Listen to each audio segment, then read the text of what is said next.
சக்தி குருவடி சரணம் திருவடி சரணம் ஆக்கமும் ஆன்மீகமும் ஒரு அற்புதமான தொழில் நேர்களே ஒரு அருமையான டிப்ஸ் பார்ப்போமா. என்ன அப்படின்னு கேட்டிங்கன்னா, இப்போ நீங்கள் தோசை, இட்லி இப்படி இதுதான் ஒவ்வொரு நாளைக்கு ஒரு கம்பு தோசை, குதிரைவாளி, திணை எல்லாம் நீங்கள் இது பண்ணியிருப்பீங்க.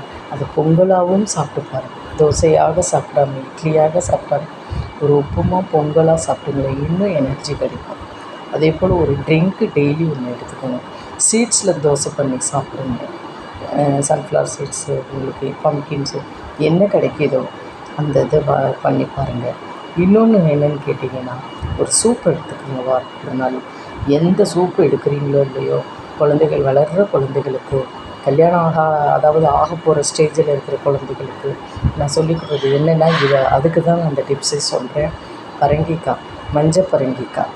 இந்த மஞ்சள் பரங்கிக்காவை ஒரு சூப் பண்ணி வாரம் ஒரு நாள் கொடுக்கணும். எப்படி பண்ணணும் அப்படின்னு கேட்டிங்கன்னா, நல்லா கேட்டுக்கோங்க. ஒரு கீத்து பரங்கிக்காவை துண்டு துண்டாக போட்டுருங்க. உங்களுக்கு உரப்புக்கு எவ்வளோ வேணுமோ அந்த மிளகாவை போட்டுக்கோங்க. வெங்காயம் போட்டுக்கோங்க.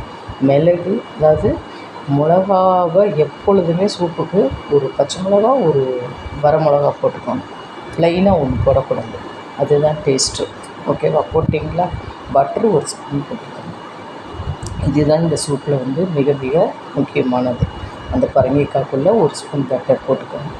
போட்டேலாம் அதுக்கப்புறம் என்னன்னு கேட்டிங்கன்னா, உங்களுக்கு பூண்டு பெரிய பட்டையில்னா ஒன்று போட்டுக்கோங்க. எதாக இருந்தாலுமே இப்போ 3 வெங்காயம் 4 சின்ன வெங்காயம் போடுறீங்கன்னா 2 பூண்டு போட்டுக்கோங்க. போட்டிங்களா?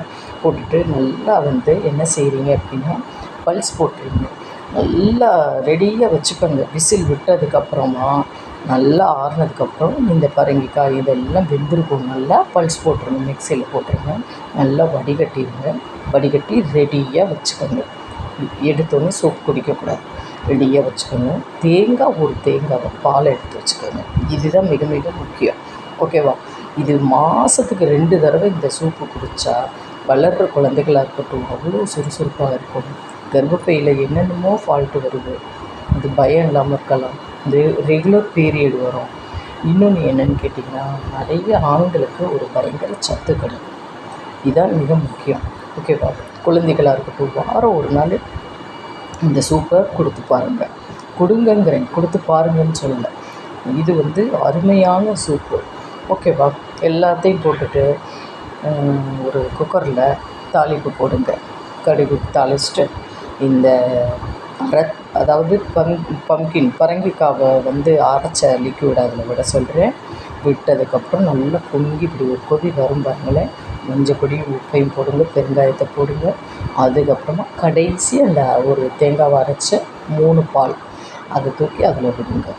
விட்டிங்கன்னா பிரமாதமாக கொத்தமல்லி மைல்டாக பொடியாக கட் பண்ணி அதில் தூவுங்க.